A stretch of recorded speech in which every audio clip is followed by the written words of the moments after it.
So, zu unserer großen Erleichterung ist das Podium tatsächlich komplett, lang auf die letzte Minute und just in time. Ich stelle die Teilnehmerinnen nicht ausführlich vor. Sie haben in den Konferenzunterlagen die Biografien, die man dort nachlesen kann. Ich vermute, Sie kennen auch die allermeisten, und wenn Sie sie noch nicht kennen, dann verspreche ich Ihnen, lohnt es sich sehr, Sie heute kennenzulernen. Ich beginne kurz mit Alena Poljakova. Sie ist President und CEO des Center for European Policy Analysis in Washington, einen der führenden außensicherheitspolitischen Thinktanks mit einem speziellen Schwerpunkt auf Europa. Wir kennen uns schon seit vielen Jahren, in denen Alena sich sehr engagiert für die Ukraine eingesetzt hat in verschiedenen Funktionen, und sie ist eine der exzellenten Osteuropa-Kennerinnen in Washington, von denen es ja nicht allzu viele gibt. Herzlich willkommen, Alena.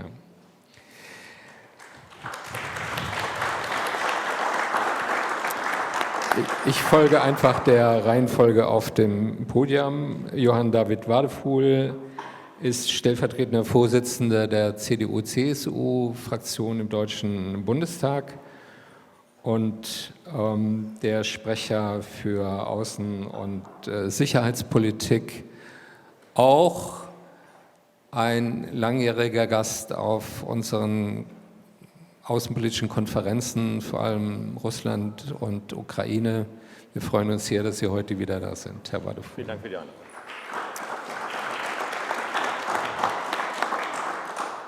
Ich meine, das ist ein Podium eigentlich aus lauter Freunden und guten Bekannten. Das ist auch ein Vorteil einer langjährigen Zusammenarbeit, aus der sich doch nicht nur politische, sondern auch persönliche Verbindungen entwickelt haben. Nur dazu gehört ganz besonders auch Robin Wagner, Mitglied im Bundestag für die Grünen und Koordinator mit einem langen, komplizierten Titel für zivilgesellschaftliche Aktivitäten oder zivilgesellschaftliche Kooperation mit dem südlichen Kaukasus, Moldova, Zentralasien im Auswärtigen Amt.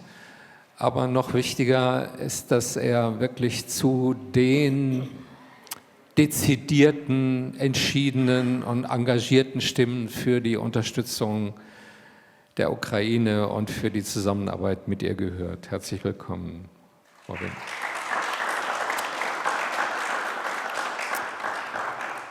Inna Sovtsin, auch eine Partnerin über viele Jahre.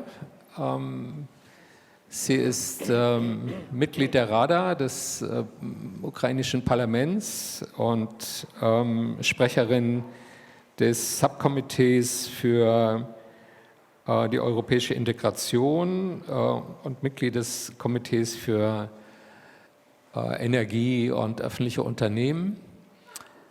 Inna ist eine ausgewiesene Energieexpertin, aber darüber hinaus auch jemand, der sehr aktiv ist im politischen Dialog zwischen der Ukraine und Europa. Und ich freue mich sehr, dass du heute auf diesem Podium bist.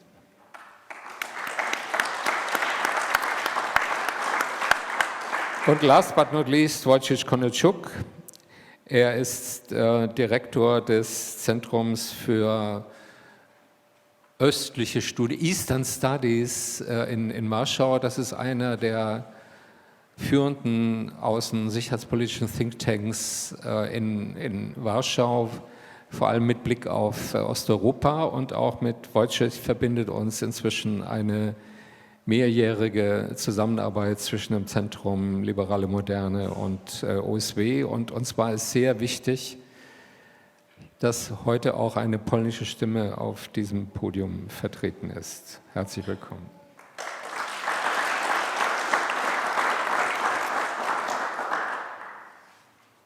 So, wir haben alle Tobias Lindner gehört, der sich leider schon zur nächsten Verpflichtungen verabschieden musste.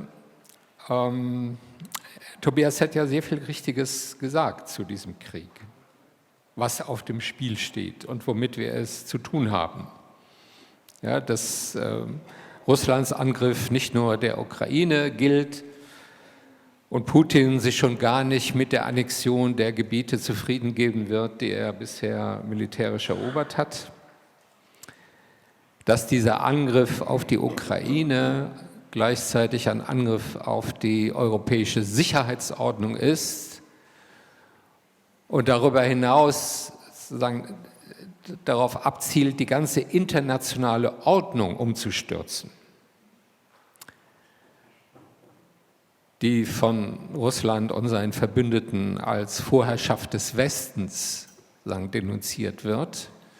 Also eine Ordnung, die auf Völkerrecht und Multilateralismus gegründet ist. Und dass dieser Krieg in der Ukraine, auch das, Tobias Lindner, Teil eines sehr viel umfassenderen hybriden Krieges Russlands gegen den Westen ist, der mit allen möglichen Methoden geführt wird. Desinformation, Sabotage, Spionage, politische Einflussnahme mit dem Ziel, die NATO zu destabilisieren, die EU zu destabilisieren und die demokratischen Institutionen zu destabilisieren. Und ich würde noch ergänzen, das ist Teil einer globalen Auseinandersetzung um die künftige Weltordnung mit 3 zentralen Brennpunkten. Der eine, sozusagen der akute Brennpunkt, das ist der Krieg in der Ukraine, zwischen Russland, der Ukraine und dem Westen. Der andere, das ist der Konflikt zwischen China und Taiwan. Und der dritte, das ist der Konflikt zwischen Iran und Israel. Und an diesen 3 Schauplätzen wird sich die Zukunft der internationalen Ordnung entscheiden. Und alle 3 haben mit diesem Thema zu tun, eines konzertierten Angriffs autoritärer Mächte gegen die demokratisch geprägte Ordnung.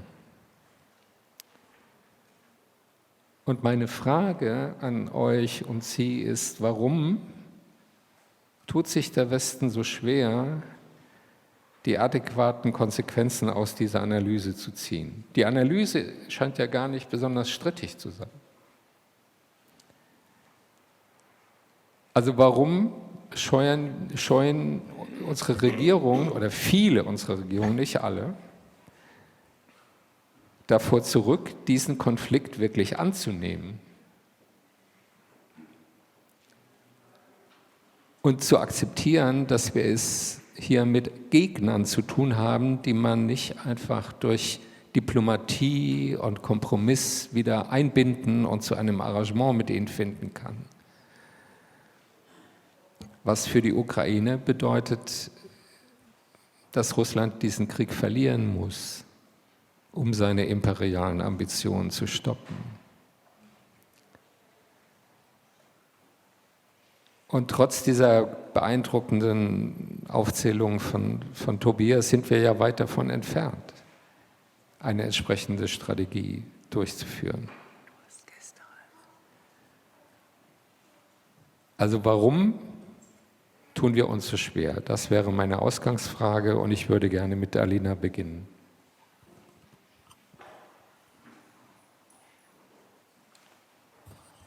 Alina. Thank you.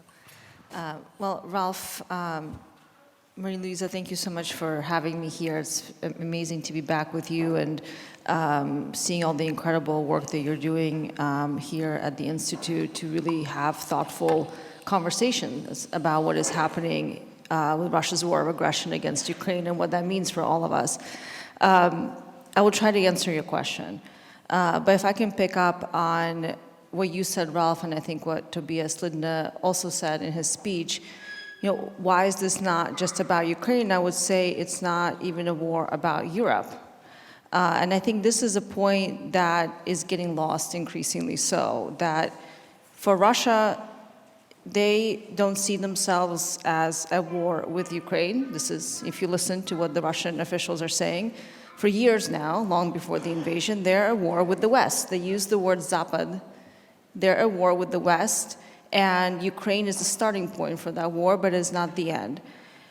Two, the rest of the world thinks this is a war between Russia and the West or NATO or the US. It's all interchangeable. And I think most importantly, at the end of the day, this is not just about Ukraine, because this is really about the survival of the rules-based international order. Because if we allow this precedent to stand, that you can break international law, that you can invade a sovereign country, and there are no significant consequences, or not significant enough, then this is the end of the rules-based international order, including all the institutions based in democratic values of transparency and freedom that we have taken so for granted. Which I think takes me more directly to your question. Why haven't we been able to draw the conclusions based on this analysis, even if the analysis seems quite straightforward to most people? I would say, though not to everyone. One, I think we are suffering from a strategic fog in the West. And this isn't new, unfortunately. This is where we have been probably in the United States since the invasion of Iraq. And I think we can't underestimate how important that moment was and how it structured what followed, including the disastrous withdrawal from Afghanistan, which of course happened on the heels of the Russian invasion of Ukraine and shaped especially the US response to Ukraine. And from the very beginning, we failed to define the aims of what we want to achieve in Ukraine with Ukraine, and we focused on ends and means. When you have a policy that looks at ends and means, meaning what kind of weapon system, how to deliver it, when to deliver it, should we deliver it, all these questions that we've been debating for 2.5 years now while Ukrainians are dying on the front lines, we have refused to define the aims, which is why we don't have a strategy, nor do we have an actual policy. And I think this is the real problem. Certainly you see this in the United States, and of course the US has led the way on defining a ways-based, not an aims-based approach to Ukraine, which is why we find ourselves in a strategic fog. And then when we look at Europe, I don't want to sit here in Berlin and criticize Germany too much, but it's clear that there is a huge leadership vacuum in the center of Europe right now. And it is in France, and it is here. And when we look across Europe, when we look at what's happening in the United States with our elections, which we can talk about the consequences of that, though I will just be speculating like everyone else, I have no answers for you. But if we look at what's happening here, there is a real need and a desire, and I think a demand for leadership from Berlin. And we haven't had that. And I think, why have we not grasped the consequences? To go back to your very good question, how do we get to this place of strategic fog? Well, I think we have, once again, predicated our approach to Ukraine not on what we want to achieve, but what we're trying to avoid. And what have we been trying to avoid? We've been trying to avoid so-called World War III, which in fact has been the Russian narrative of nuclear deterrence.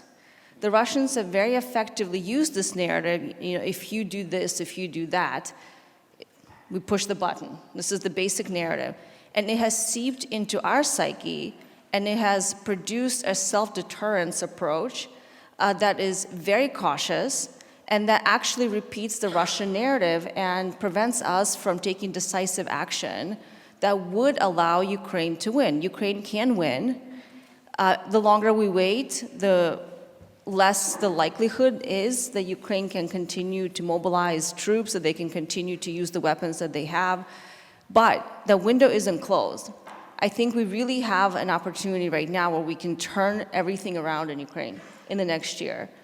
And I think we need to wake up, because we have been asleep for the last 2.5 years. And I think there was a moment at the very beginning where if we had done all the things that we've done at this point, what we did in the first 6 months from the beginning, we'd be in a very different situation, but we are where we are. And so my last point is that the last thing that I think is driving this lack of acknowledgement or the strategic fog reality that we're in is fear. I mean, that's obvious, right? And we've allowed the Russians to intimidate us as an alliance, even in the United States, I would say. And I think the conclusions we've drawn from history have been the wrong ones. So sometimes you have to escalate to de-escalate, but that's a very difficult, it's a very difficult decision for policymakers to make when you're, of course, have to battle and be aware of domestic politics and all of those things that we're very well aware of in all of our countries. Thanks a lot, Alina. Ich meine, das war jetzt im Grunde eine Einladung an unsere beiden deutschen Sprecher, vor allem mit dem Satz, there is an urgent demand for leadership from Berlin. Der Kanzler hat ja mal zu Beginn der Koalition gesagt, wer Führung bestellt, ist bei mir richtig. Aber das scheint ja jetzt nicht der Eindruck international zu sein, dass Deutschland hier einer Führungsrolle gerecht wird. Würden Sie die Gründe teilen, die Alina genannt hat, warum das so ist? Also die Gründe für das strategische Zaudern, Herr Wadephul? Ja, zunächst einmal vielen herzlichen Dank für die freundliche Einladung, der ich sehr gerne gefolgt bin, auch wenn wir beide in diesem Moment eine wichtige Regierungserklärung des eben erwähnten Bundeskanzlers verpassen. Aber in der Tat das Thema und das Engagement des Zentrums Liberale Moderne war mir wichtig. Ja, ich will es jetzt nicht sozusagen auf die etwas simple und in Wahlkampfzeiten natürlich immer wieder sehr beliebte Formel von Koalitionsspekulationen und so bringen, aber ich glaube, Robin Wagner und ich würden die wesentlichen außenpolitischen Kapitel einer Regierungsverantwortung relativ schnell miteinander formulieren können, während ich mit dem Bundeskanzler in großen Teilen der SPD-Fraktion mindestens dieselben Probleme hätte, wie sie wahrscheinlich jetzt die Grünen und auch wahrscheinlich große Teile der FDP mit dem jetzigen Minister haben. Denn interessant bei Tobias Lindner war ja, was er gesagt hat, und ich unterstreiche jeden Satz und jeder Satz war richtig, aber was er eben halt nicht in seiner speziellen Funktion, das ist gesagt worden, gesagt hat. Denn wenn wir hier über Sicherheit und Frieden reden, ist natürlich mindestens so wichtig, mindestens vielleicht sogar noch wichtiger für die Ukraine, nicht nur die Frage des Beitritts zur Europäischen Union, die er richtigerweise unterstrichen hat, sondern die zur NATO. Und da glaube ich, und deshalb hat das, glaube ich, in seiner Rede gefehlt, gibt es keine einhellige Meinung in der deutschen Bundesregierung, was ein Fehler ist. Wir müssen doch, auch wir haben das lernen müssen und keiner ist da fehlerfrei, weder die CDU, CSU noch Johann Wadephul in seinen Annahmen der letzten Jahre, aber müssen doch spätestens jetzt eben klar wissen, dass wir Sicherheit für Europa, für die Freiheit nur gegen Russland und nicht mit Russland haben können. Und dazu brauchen wir die NATO, dazu brauchen wir die Europäische Union auch, aber dazu wird auch die Ukraine die NATO benötigen. Und ich sage es auch andersrum, die NATO braucht auch die Ukraine. Das ist auch für uns richtig und gut. Und da gerade eben auch richtigerweise von Alina die Frage von Ängsten angesprochen worden. Ängste sind immer vorhanden und insbesondere in der Bevölkerung vorhanden.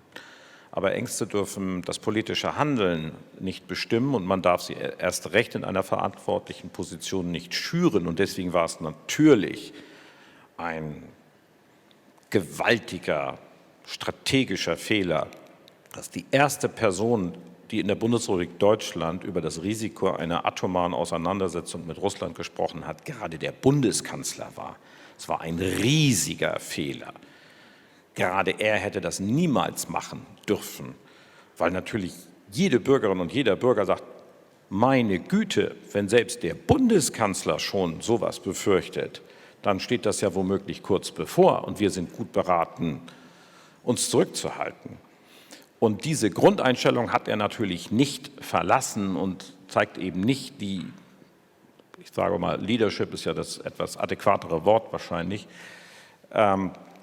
oder die politische Führung, strategische Führung, die Europa jetzt bräuchte, wenn sie das Interview oder ein Interview der letzten Tage in der Schwäbischen Allgemeinen, was er gegeben hat, wo er gefragt wurde, ja, da sind doch ganz viele Sorgen in der Bevölkerung und viele sind der Meinung, man müsste jetzt mit Waffenlieferungen aufhören und so weiter. Da hat er geradezu erleichtert darauf reagiert und gesagt, ja, genau, und deswegen war es doch richtig, dass ich so zurückhaltend bin. Und genau das Gegenteil wäre richtig gewesen in dieser Zeit, nämlich diesen Ängsten und Befürchtungen der Menschen entgegenzutreten und zu sagen, sie sind unbegründet. Zurückweichen wird den Aggressor nur ermutigen und deswegen dürfen wir nicht zurückweichen und müssen voranschreiten und müssen klar machen, was wir hier verteidigen oder was die Ukraine ja jeden Tag mit einem schrecklichen Blutzoll und unglaublichen Entbehrungen in der Bevölkerung bezahlt. Und das hätte die Botschaft sein müssen des Bundeskanzlers gerade in dieser Zeit. Und ich fürchte, das erleben wir ja schon, dass diese Zurückhaltung, dieses zu spät und zu wenig, das bezahlen wir ja schon mit einer schwierigen Kriegssituation in der Ukraine. Und wenn Mr. Trump gewählt werden sollte, dann brauchen wir über Ziele mit ihm und über strategische Ziele mit ihm wahrscheinlich erst recht überhaupt gar nicht sprechen, denn die Verteidigung der internationalen regelbasierten Ordnung ist natürlich für Trump keine echte Kategorie. Jedenfalls habe ich die bisher noch nicht bei ihm erkannt. Und ich hoffe, dass wir dann in den Vereinigten Staaten von Amerika, sollte dieser Fall eintreten, noch genug Ansprechpartner dafür finden. Aber erst recht dann, aber auch wenn Kamala Harris, Klammer auf, was ich hoffe, Klammer zu, gewählt werden sollte, es wird in den nächsten Jahren nach meiner Einschätzung entscheidend darauf ankommen, ob Deutschland in der Lage ist, Europa zusammenzuhalten. Die große Entschlossenheit in den osteuropäischen Ländern aus bitterer Erfahrung und eine gewisse Zurückhaltung in west- und südeuropäischen Ländern zusammenzubinden und gemeinsam für Europa zu formulieren, dass unser Platz an der Seite der Ukraine ist. Und je klarer und je bestimmter wir das machen, desto besser sind die Chancen, dass in der Ukraine möglichst schnell und möglichst umfassend eine Wiederherstellung der staatlichen Souveränität eintritt. Um einen letzten positiven Satz zu sagen, in den Grundlinien stimmen wir als Opposition, als größte Oppositionspartei, mit den wesentlichen Kräften der Koalition überein. Das heißt, bei einem möglichen Regierungswechsel und einer möglichen Beteiligung der Union wird es an der Stelle keine Brüche geben, sondern unser Anspruch, zumindest per heute, ist derjenige, eher noch konsequenter und noch klarer an der Seite der Ukraine eine Politik für die Freiheit und für die Sicherheit in Europa zu formulieren.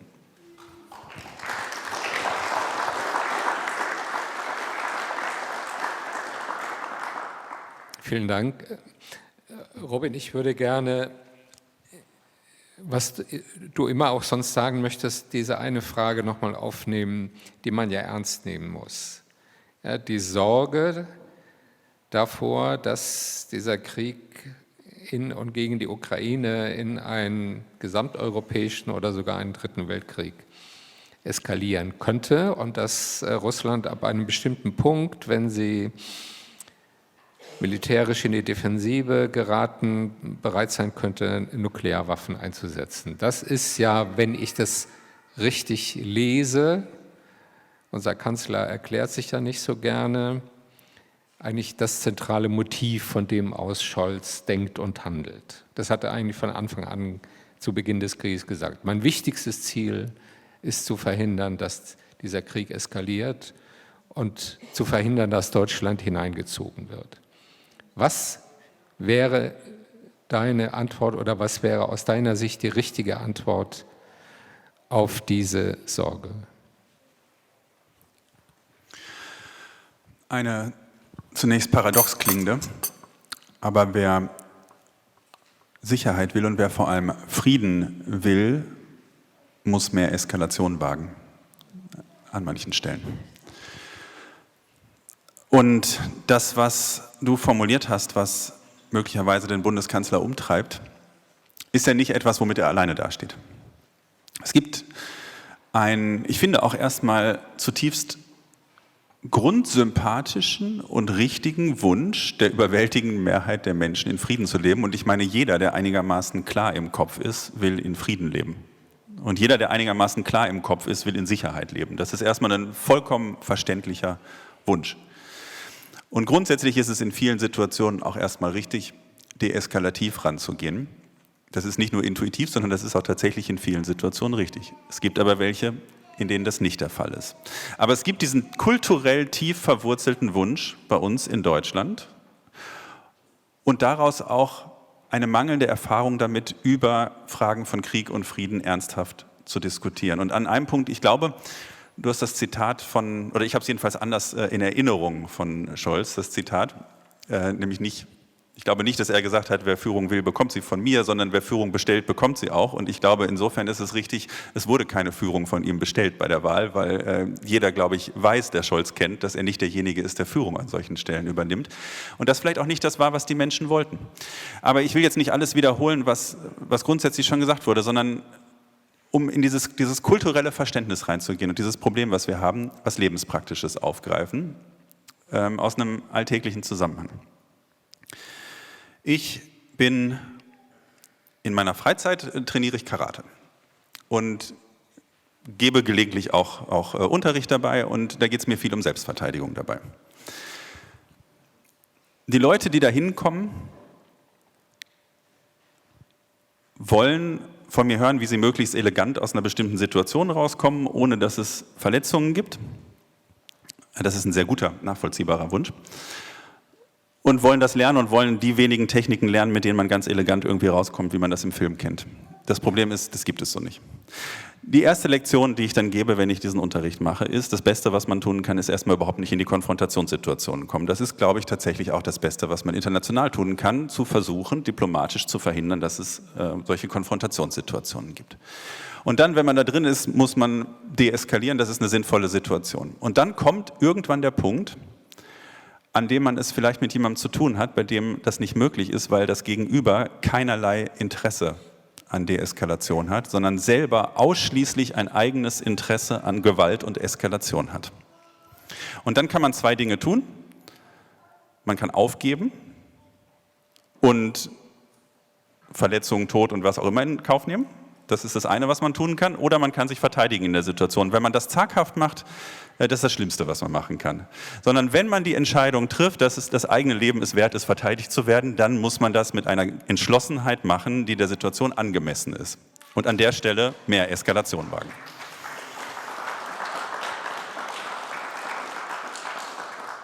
Das ist aber meistens nicht schön, diese Situation, und das ist nicht das, was die Leute lernen wollen, wenn sie in den Kurs kommen. Aber ich empfinde es als meine Verantwortung, wenn sie zu mir kommen, um etwas über ihre physische Sicherheit und ihr Überleben zu lernen, ihnen diese unangenehme Wahrheit zu präsentieren. Und ich glaube, es gibt Situationen von politischer Führungsverantwortung, in der es notwendig ist, erwachsen mit den Menschen zu kommunizieren und ihnen zu sagen, dass der Wunsch nach Frieden richtig ist und der Wunsch in Sicherheit zu leben und dass er manchmal erfordert, sich einer Konfrontation zu stellen und da mit aller Macht, die man zur Verfügung hat, sich eben reinzubegeben und sie zu stehen und Stärke notwendig ist und sich ein Entgegensetzen der Gewalt.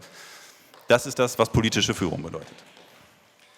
Und wenn wir jetzt die ganze Zeit nur darüber reden, dass es irgendwie darum geht, Deutschland aus einem Krieg rauszuhalten und tunlichst vermeiden, darüber zu sprechen, dass Russland längst im Spektrum der hybriden Kriegsführung Krieg gegen uns führt. Und zwar nicht mehr nur den Informationskrieg, den wir kennen und den wir bei uns spüren, sondern ja auch im Spektrum von Sabotage, von Cyberangriffen, von Mord mitten in Berlin und all den Dingen, also das Spektrum weiterzieht und das in der russischen Doktrin alles Teil eines Kriegführungsspektrums ist, dann ist das eine Realität, die man den Menschen auch deutlich kommunizieren muss. Und wenn man das nicht tut, dann kann Deutschland nicht in ein Bewusstsein kommen, wie man sich dem Ganzen stellt. Und dann kann man noch nicht zu den notwendigen politischen Schlussfolgerungen kommen. Die notwendigen politischen Schlussfolgerungen, wenn wir Frieden und Sicherheit in Europa wollen, ist eine nicht nur zaghafte, sondern entschlossene, starke militärische Unterstützung der Ukraine. Es ist die entschlossene, starke wirtschaftliche Unterstützung der Ukraine. Es ist die absolut ernst gemeinte, so schnell wie möglich Perspektive der vollen euroatlantischen Integration der Ukraine. Im Übrigen in Fragen von Sicherheitsgarantien ist die NATO-Integration auch das Einzige, was wir uns leisten können. Und deswegen, glaube ich, ist das Einzige, was wir sinnvollerweise anstreben sollten, das zu machen.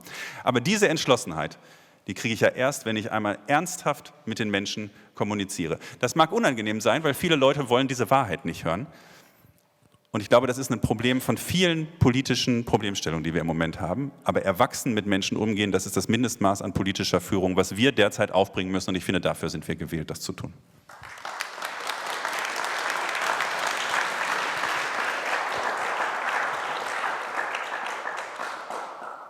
Herzlichen Dank. Wieso Lebenserfahrung, Alltagserfahrung und Sport in große Politik sich übersetzen lässt. Ich glaube, es stimmen ja alle zu, dass die Antwort auf die Drohung mit Eskalation Abschreckung sein muss. Ja, also tut das nicht, sonst wird es eine machtvolle Antwort geben. So, und das hieße, Putin rote Linien zu setzen, statt sich immer den Kopf über seine roten Linien zu zerbrechen. Es passiert ja übrigens noch was ganz anderes dabei, und das ist so wahnsinnig fatal. Das ist ja die Vorstellung im Moment darunter, man kann zaghaft an die Dinge rangehen und sozusagen langsam Putin weichkochen damit. Und was eigentlich in der Realität passiert, ist, dass genau das Umgekehrte passiert. Genau. Weil Putin total genau weiß, Boiling the Frog funktioniert ja wunderbar mit uns, weil wir Entscheidungen auch anhand von Wahlperioden treffen, weil wir nämlich anders als eine Diktatur nicht einen ewigen Zeitraum haben, in dem wir maximal eskalieren können und alles Mögliche reingeben können, weil wir uns verantworten müssen gegenüber Menschen. Und das ist eine fatale Strategie, so zaghaft reinzugehen, statt mit einer Entschlossenheit reinzugehen, die auch in der Lage ist, einen Konflikt zu beenden. Vielen Dank.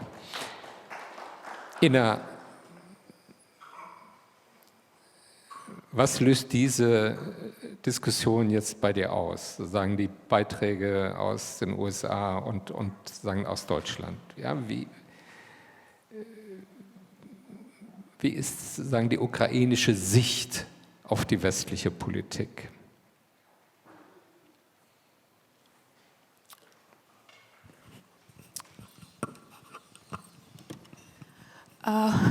Well, I was listening to these conversations, to the presentations by different speakers, and I was thinking about the first time I came to Berlin during the big war. That was end of April, I think end of April, maybe very first days of May 2022. I was extremely tired. I was terrified. I haven't seen my partner, who was on the front line from day one of this big invasion. And I walk into the streets of Berlin, and I see people walking around, enjoying their life. There are lots of people wearing the Ukrainian flag or any signs of support to Ukraine, but overall they're living their regular lives. And I went to the streets and I started crying. I started crying because it was just too painful to see these two different realities.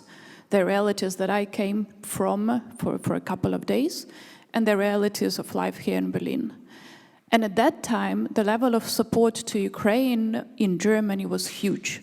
I remember the huge demonstration, what it was the second day of the big invasion, it was on Saturday or Sunday, I think, after the big war started. It was huge, it was enormous. So people were supporting Ukraine, but at the same time, they really liked their lives here. And I can see why. Because I liked my life before the war as well. Was not as comfortable, as maybe well supported as it is here in Germany, but I still liked my life. I didn't want to live in the war. I never chose to live in the country at war.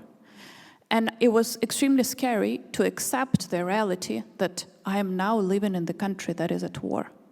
So I can understand what the colleagues from the Bundestag and what Alina also pointed out here, that accepting the reality of war is extremely scary. This fear is normal. It's not normal to be welcome in the war. It's not normal. So I can see why people here in Germany are still afraid, why fear is still leading the debate about the war in Ukraine. But it's also important to admit that fear leads us nowhere, or rather it leads us to Putin's victory. Because while we are here debating what the next steps need to be, Putin is recruiting North Korean soldiers to fight against Ukraine. North Korean soldiers are fighting against Ukrainian soldiers, for God's sake, right now. How is that part of our reality? How is that even, how we can think about that? North Korean soldiers on Ukrainian territory. That if someone told me that 5 years ago, I would laugh at this, because that is unimaginable. But the reason why it happened was because of lack of activity of everybody else. While everybody else is debating, thinking of the best strategy, conducting conferences and all of that, nothing wrong with the conferences, it's definitely not enough. Because while the West is doing that, Putin goes to North Korea and said, I need 10,000 soldiers tomorrow. And they give them the soldiers. I'm not even mentioning the ammunition, the North Korean bombs that are now attacking Ukrainian cities, in addition to the Iranian ones. All of that is happening because of lack of decisiveness on the side of our Western partners. And of course, we cannot, I cannot ignore the fact that of course, the Western thinking about the war in Ukraine has also changed compared to where we have been in February 2022. The level of support that Germany itself is providing to Ukraine is immensely bigger. But it's important to understand it is not enough. And those small incremental steps, they prolong the suffering. They don't change the situation drastically. So the best and the cheapest way to help Ukraine win is to give every weapon we are asking for at once. Because when we are getting 10 airplanes, thank you very much. We needed them 2 years ago. And if we had gotten them 2 years ago,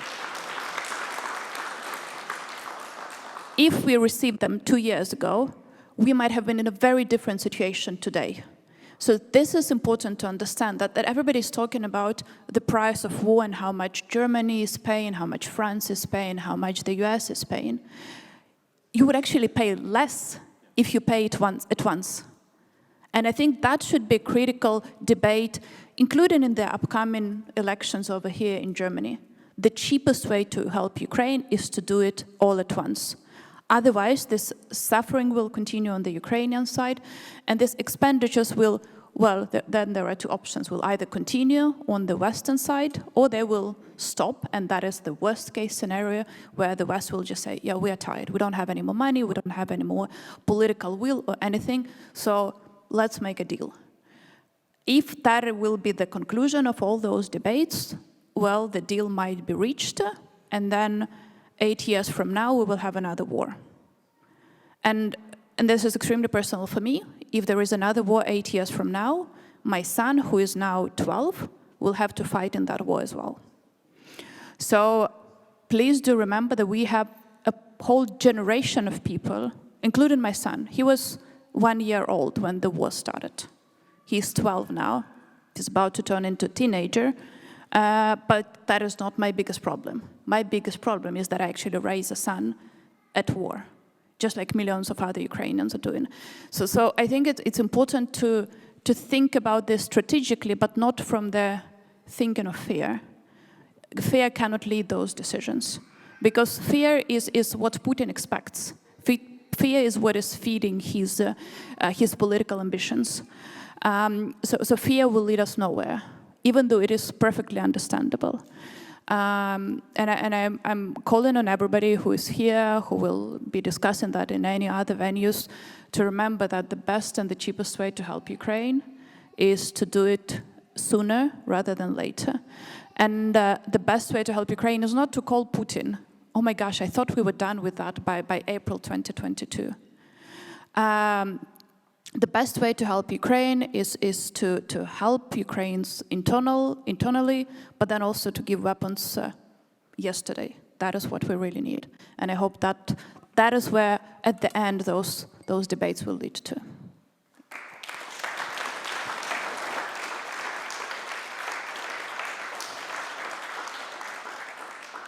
Vielen Dank, Inna.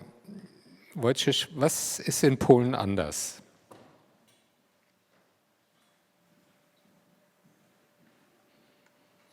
Und wie sehen Sie die deutsche Politik?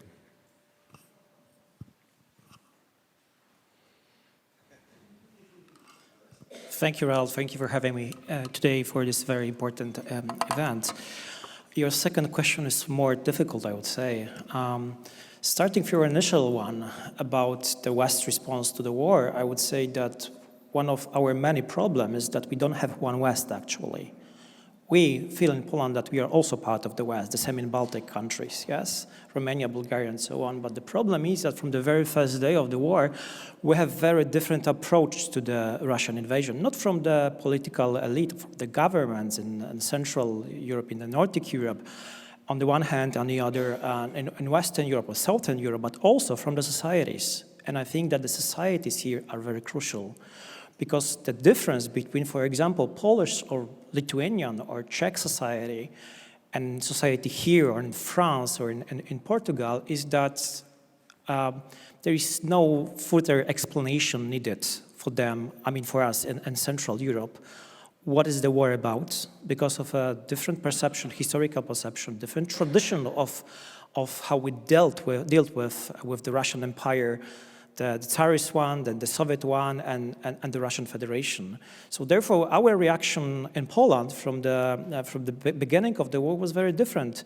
You now mentioned the tanks. Remember that in March and April, 200 Polish tanks came to Ukraine, and it was an important factor why Ukrainians actually stand alive. So I think that we have this problem which is very difficult to solve, like a different perception, and no, we don't have one West. And I'm trying to be realistic, so I don't think that we are able to combine these two with these two approaches. I am afraid that I see the opposite process, that this gap is deeper and deeper, and there is no good solution on this.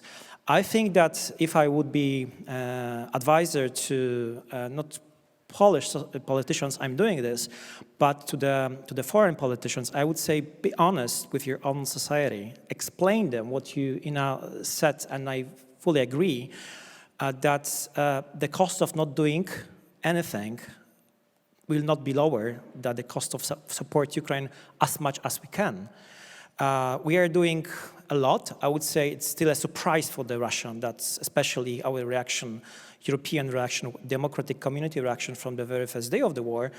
But at this moment, is far not enough. And when you are asking about why we are on the different pages, we in Poland, nations in Western Europe, I would say that there are at least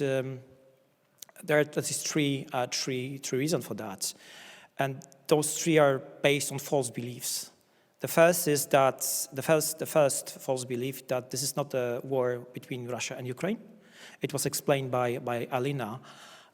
This is Russia war against us, against the West.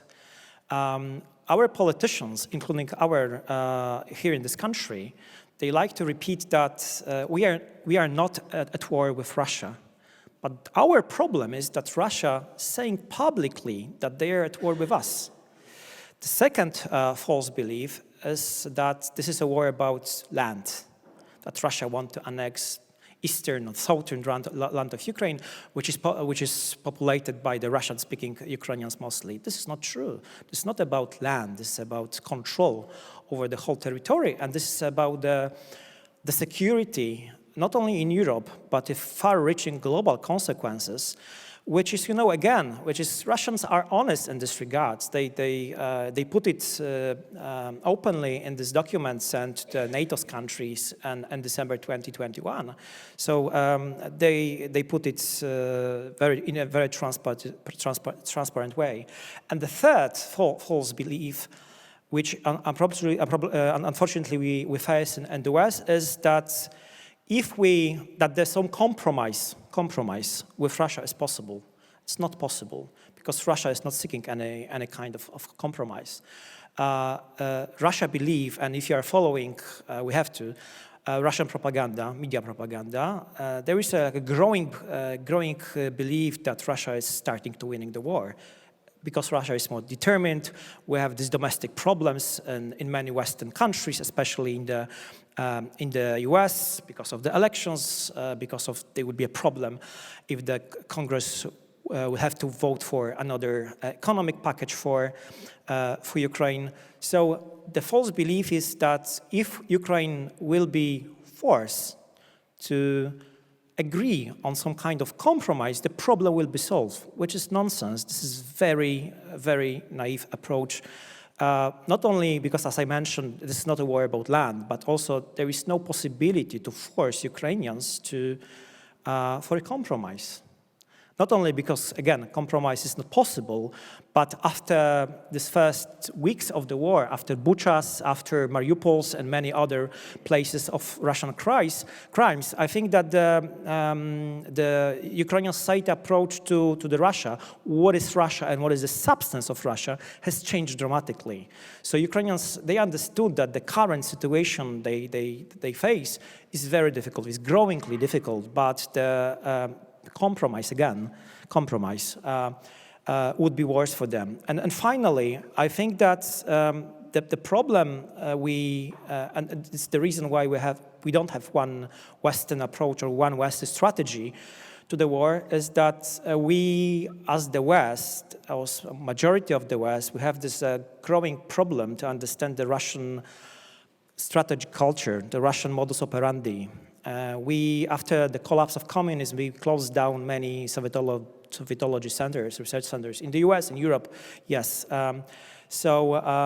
We don't have too many, including us in Poland, too many like a young generation experts who really understand what Russia wants and how we should deal with Russia.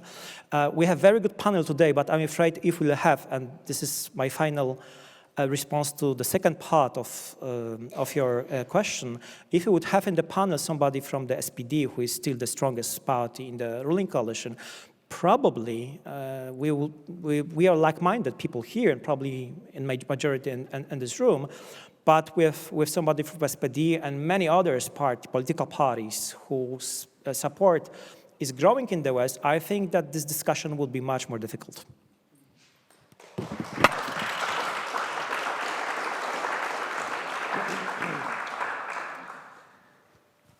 Vielen Dank.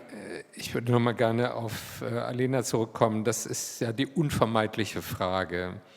Wenn wir einen Gast aus den USA haben, was haben wir von den USA zu erwarten in den nächsten Monaten, vielleicht in den nächsten Jahren? Natürlich spekulieren alle über den Wahlausgang, aber vielleicht was sind aus deiner Sicht die plausibelsten Szenarien? Es ist klar, dass die Europäer ihre Hausaufgaben machen müssen, unabhängig vom Ausgang der Wahl. Und trotzdem wissen wir alle, dass diese Wahlen einen sehr großen Einfluss haben werden.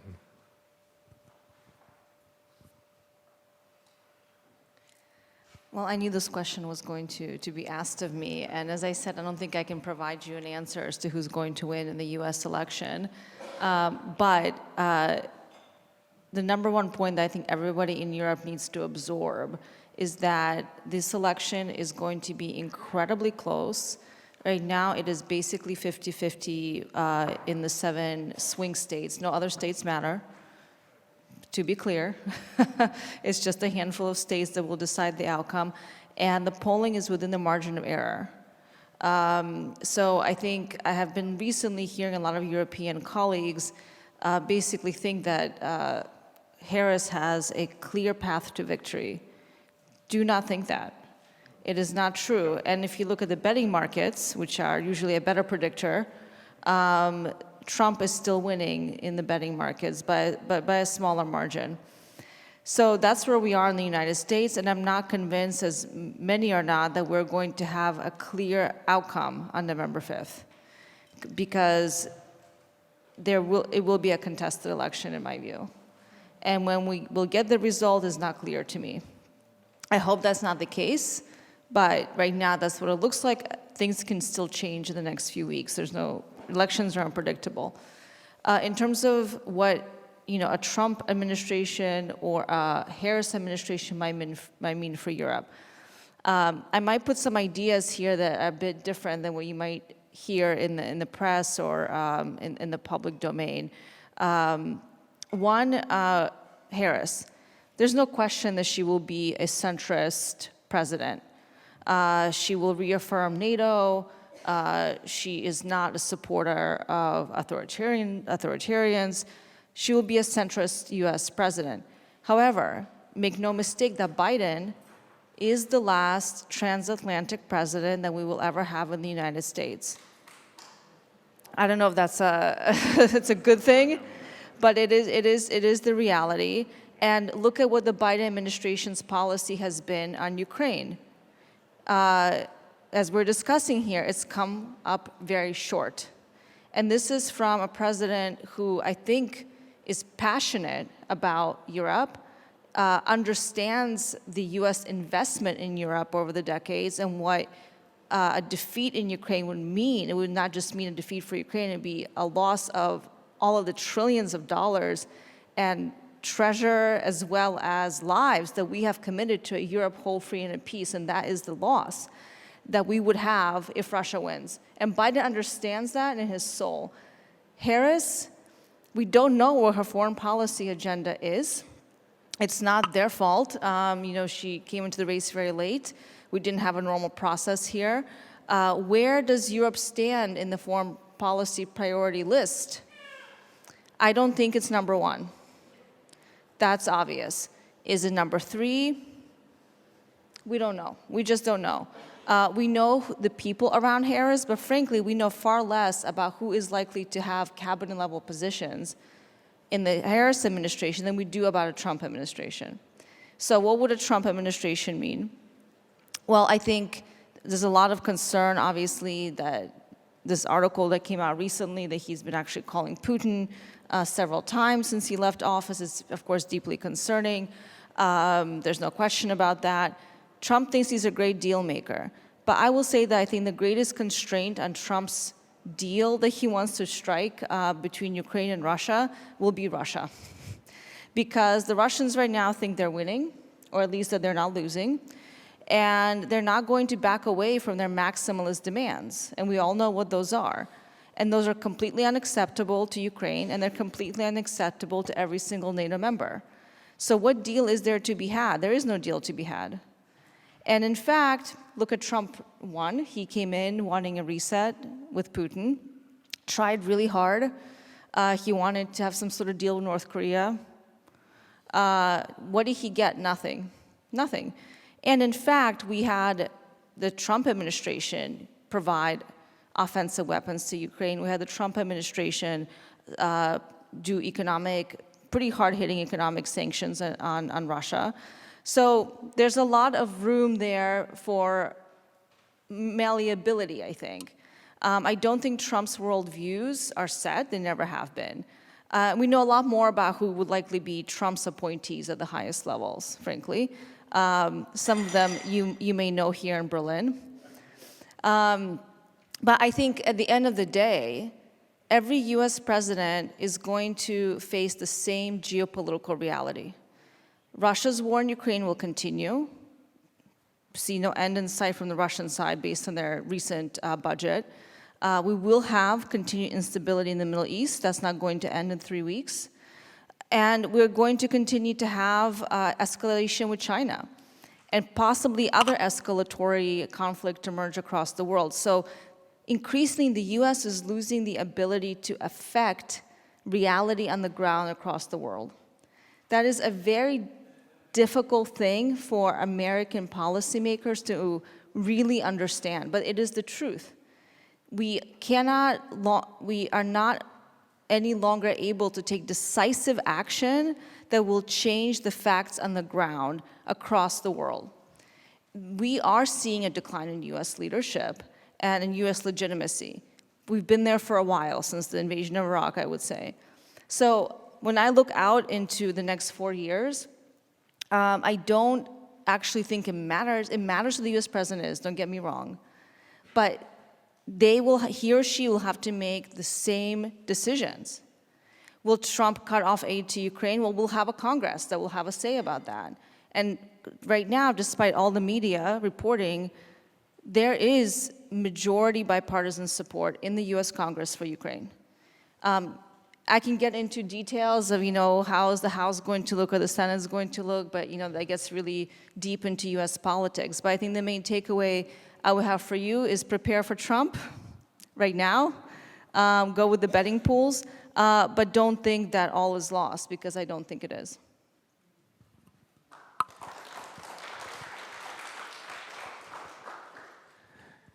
Ich habe eine konkrete Nachfrage, Alina. Ist dieses 60 Milliarden Package, was nach langem Anlauf vom Kongress verabschiedet wurde, ist das eigentlich schon ausgegeben, schon umgesetzt? You mean the last supplemental? It will be out by the end of the year. It will be spent down or appropriated and spent down, meaning contracted.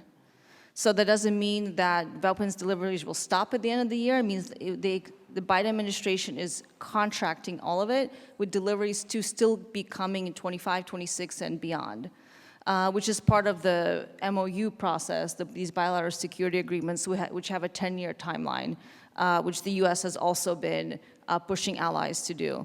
There is an effort in the Congress now, and in the lame duck period, things are very uncertain. But there is an initiative by members of Congress to get another supplemental done in the lame duck. It could happen. It really depends on what happens November 5th, but it could happen. Vielen Dank.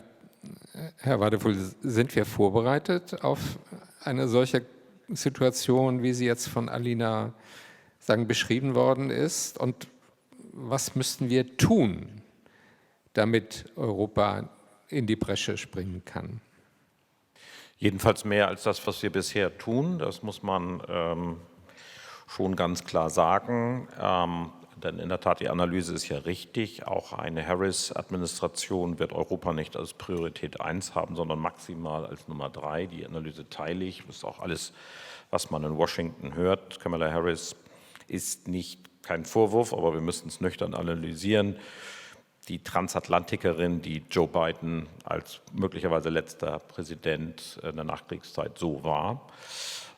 Und die anderen Herausforderungen wachsen und steigen, insbesondere die chinesische, die wird in der amerikanischen Politik so dermaßen priorisiert, wie wir das hier überhaupt gar nicht richtig wahrhaben wollen. Ob das in dem Maße sein muss, weiß ich nicht, aber wir müssen zur Kenntnis nehmen, dass es letzten Endes der Fall ist. Also deswegen werden wir sehr viel mehr machen. Und wir müssen eben auch erkennen, es ist nicht nur ein russischer Krieg gegen die Ukraine oder ein russischer Krieg gegen uns, sondern wir müssen doch zur Kenntnis nehmen, dass es ein Krieg von Russland, Nordkorea ist erwähnt worden, Iran, ja, die Drohnenwaffe der Russen ist eine iranische Drohnenwaffe des Iran, auch mit einer erheblichen wirtschaftlichen, faktisch wirtschaftlichen und damit auch das System und diesen Krieg unterstützenden chinesischen Unterstützung.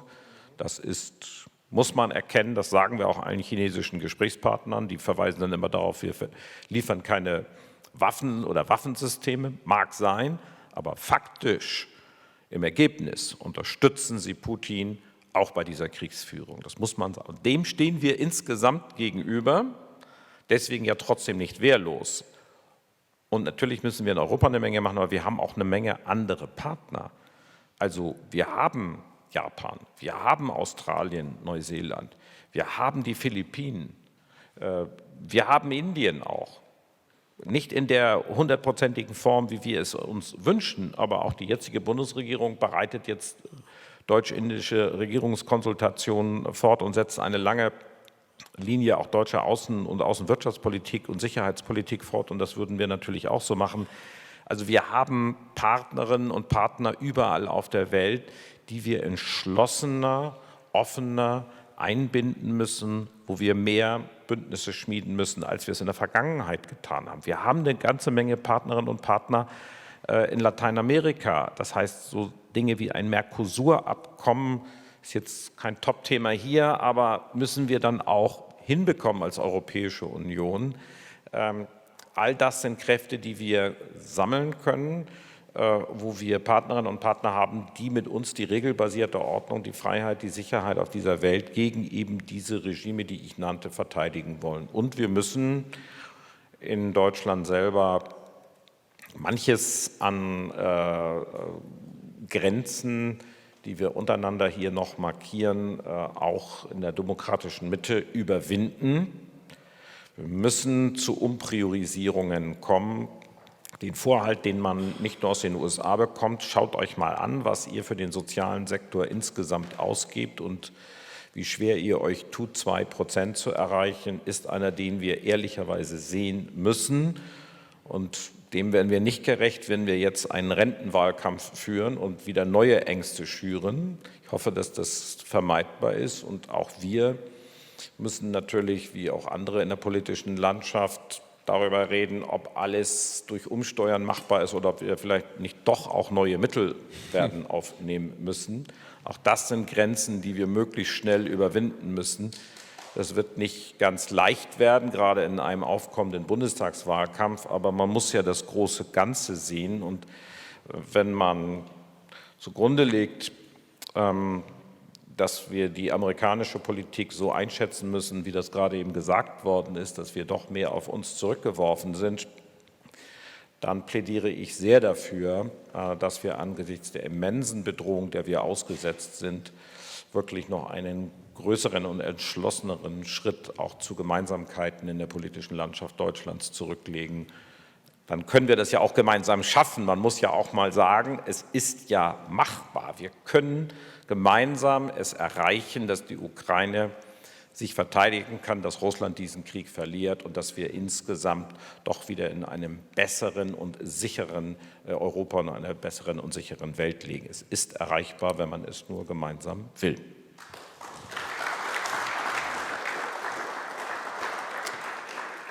Vielen Dank, Robin. Wir sind jetzt schon in den letzten Minuten des Podiums.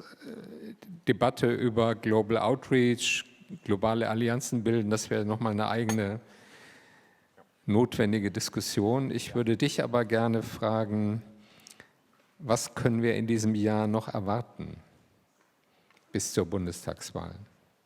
Ja, damit das kein verlorenes Jahr für die Ukraine und auch für Europa wird. Das können wir uns nicht leisten, das kann Europa sich nicht leisten. Was können wir noch erwarten?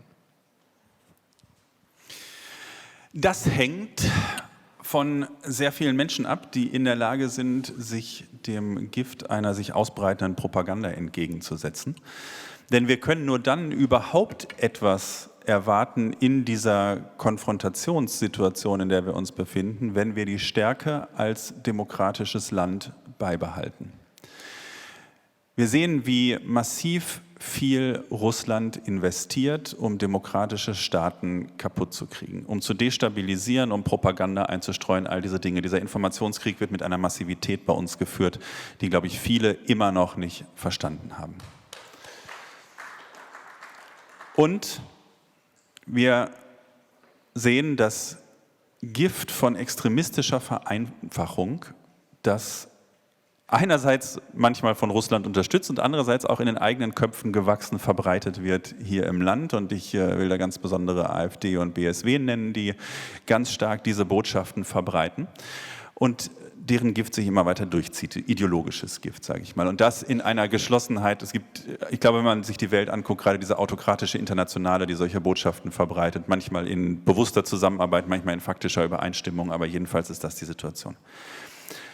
Wir können eine ganze Menge tun, weil ich glaube, die Stärke haben wir als Land, das zu tun. Wir können das aber nur tun, wenn wir stabil demokratisch bleiben als Land. Und das ist der Auftrag an jeden Einzelnen, für genau diese Demokratie überall einzutreten und zu kämpfen und gegen dieses Gift, was sich in den Köpfen breit macht, nicht der Versuchung zu erliegen, und das richtet sich an uns alle in den Parteien, nicht der Versuchung selber zu erliegen, in eine politische Eskalationsrhetorik reinzukommen, die am Ende nur die Demokratie wieder runterredet und demokratische Kräfte untereinander vielleicht versucht klein zu machen, um dann am Ende auf Bündnisse angewiesen zu sein mit diesen extremistischen Kräften, sondern diese Stärke müssen wir alle zusammen aufbringen. Jeder Einzelne muss in seiner eigenen Nachbarschaft aufstehen für die Demokratie und nur dann sind wir überhaupt in der Lage, wirklich stark dem was entgegenzuhalten. Und das ist eine Botschaft, die gilt für uns in Deutschland, die gilt in den Vereinigten Staaten von Amerika, die gilt in Frankreich und die gilt in allen westlichen Staaten, weil überall diese gleiche Auseinandersetzung in der Massivität läuft, wo wir an der Entscheidung stehen zwischen liberaler Demokratie und Autokratie.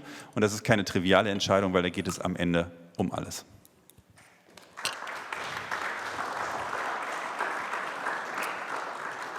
Herzlichen Dank. Ina, ich nehme dich am Ende dran und würde gerne vorher Wojciech fragen, welche Möglichkeit sehen Sie, die deutsch-polnische Zusammenarbeit zu stärken, gerade mit Blick auf, sagen die Ukraine? Und welche Rolle könnten die mittelosteuropäischen Staaten spielen, um die Europäische Union stärker auf die Herausforderungen auszurichten, die auf uns zukommen? Sorry, you have to repeat because there was a problem with translation. You didn't get it. Okay, I can ask you. I can repeat it in English. Just two short questions. The first one is: which possibilities do you see? Which opportunities to strengthen German-Polish cooperation with regard to Ukraine and the security policy challenges which had been raised in the panel? And the second one, is there a specific role for the Central European, Scandinavian, Baltic states now as a kind of driving engine for a new security policy of the EU? I think that in spite of these leadership problems we face in many Western countries, Polish-German cooperation is crucial. As you know, we have a new government in Poland, which is more open than the previous one to the cooperation with Germany. I'm not sure that there is a good chemistry between Prime Minister Tusk and Chancellor Scholz. After the recent consultation in Warsaw, I'm far from being as optimistic. But definitely, because of the US election and because of which I fully agree with what Alina said, that this is probably the last transatlantic president, President Biden, we have to prepare ourselves for a new reality. The new reality, probably not without the US political or military presence in Europe, but the US which will focus on Indo-Pacific and perhaps also Middle East. So, you know, nations in Central Europe, including Poland, we are preparing ourselves for this. And what is crucial, we have a consensus between government and opposition in this regard. So our military spending in Poland will be 4.3 this year and 4.7 next year. And, you know, with the support from the overwhelming majority in the Polish society, the same in the Baltic countries, and the same in many other countries in the region. I know the situation here is more complicated, but if you want to show that you are ready, show to the Russians, you have to show also your strengthness. And again, I recall the Russian political culture, which is, you know, which is the same. Study Russian political culture. It's really it's really important. So I hope that after the next German election, with a new German chancellor from probably different party, like CDU, if you take the recent polls, I hope that the understanding of how important is this connection between Warsaw and Berlin will be higher, with the positive consequences for the whole of Europe. And your second question about the specific role of Central Eastern Europe, I think that we have very interesting situation if you take the cooperation between the Baltic countries, Nordic countries, Sweden and Finland on NATO boards, yes, and Poland and some Central European, not all, unfortunately, but some Central European nations like the Czech Republic, Bulgaria, especially Romania. We are doing a lot. Also, if you compare the military assistance to Ukraine, if you take on the one hand what Germany already did, which is great, but still not enough, and if you compare it with all of the region, Central European, Baltic, Nordic region did, which is like much higher than what the Germany delivered. I think it shows you that I'm not sure if we can call it alternative to, especially to the strong U.S. presence and U.S. military support to Ukraine. But once there might be a situation without, especially with the Mr. Trump and the White House, that we'll have to find very quickly alternative for the US. And also taking into account that Russians, they have strategy, they know what they want, and they are determined to achieve their goals. So I think that only at this positive note that Russians are making on a regular basis mistakes. And this is good for us.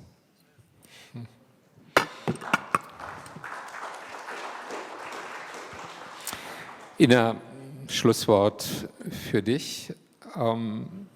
Angesichts dieser, sagen wir, schwierigen politischen Großwetterlage im Westen, woher ziehst du deine Zuversicht?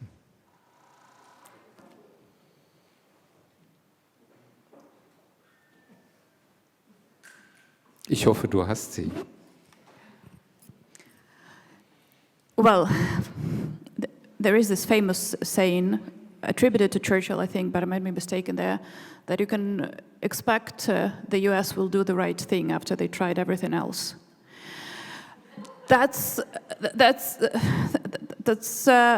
probably what gives us hope, is that after all, I very much agree with what Wojciech here said, that the West might not be at war with Russia, but Russia is at war with the West. And one way or another, it will affect your societies as well. It is already affecting your societies, like Robin said, that the wave of propaganda in Germany and in many other countries is the result of Russia's activity. And it's something that you can ignore to an extent, but then you will have to take more intense action to do something about that. So I think that is where, apart from the belief in the immense internal strengths of the Ukrainian people, especially those in the armed forces, who will just not give up after everything they have seen. We have no right to give up after everything that happened. And people will not give up and they will not forget about what has happened. But I also believe that the West will have to come to its senses, otherwise it will collapse. There is no other way for the West to survive but to become more active, to become more decisive, to stop being afraid of taking the decisions that need to be taken. And the list of those decisions is actually not that big. And then there are some decisions which can be taken tomorrow, and they will affect the situation on the war front right away. There are several decisions that Ukraine has been lobbying for many months now. Imagine we are allowed to strike into Russian territory and destroy their airfields from which they are launching their airplanes. And then the air raid alerts, which we are hearing daily in Ukraine, will stop. They will not have the way to launch their jets. So that will automatically affect the situation in Ukraine if we stop having those daily air raid alerts and bombings of our cities. That is a decision that can be made right away. It doesn't need a lot to do this.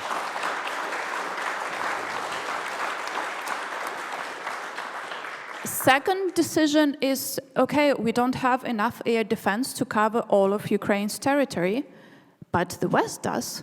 There is air defense capabilities in Poland, in Romania, maybe in Hungary, but we don't hope much for that. Imagine that the West makes a decision that, okay, we are not interfering into war directly, but the air defense that is located in Poland will cover 200-300 kilometers into Ukrainian territory. Then we will be able to move the air defense we have from around Lviv and move it closer to my native city of Kharkiv. And maybe we will protect the city of Kharkiv from total destruction easier. Again, that doesn't cost a lot. It's definitely cheaper than rebuilding Ukrainian cities, but it's just one decision that needs to be taken. And stop being afraid of this rhetoric of, oh, there will be escalation. Come on, we are already at escalation stage.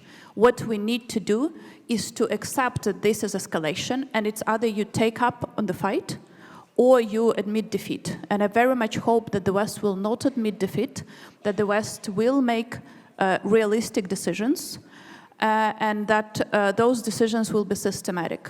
And that will be the last thing I will mention, because I don't think that got enough mentioning today. One of those big decisions that need to be made is NATO membership for Ukraine, not the prospects of NATO membership. NATO membership is actually something that can protect Ukraine. The prospects of NATO membership don't save our cities, they don't save our children, but real NATO membership might.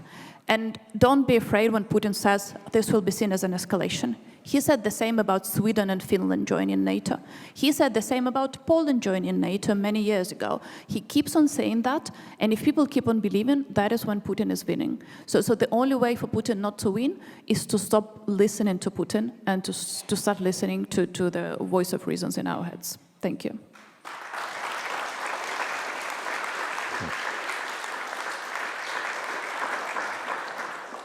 Herzlichen Dank. Das war das perfekte Schlusswort und Resümee der Debatte.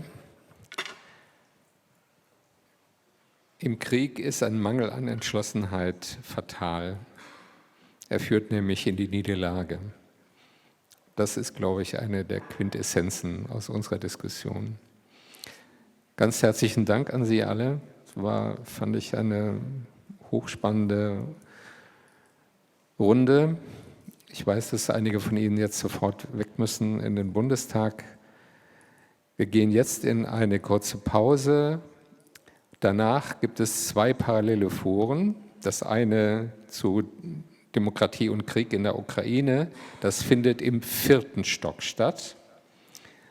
Und das Forum 2, wie man das ukrainische Energiesystem kurzfristig stärken und die Integration der Ukraine in den europäischen Energiemarkt befördern kann, das findet hier im Forum statt. Um 15:30 Uhr bitte. Ganz herzlichen Dank.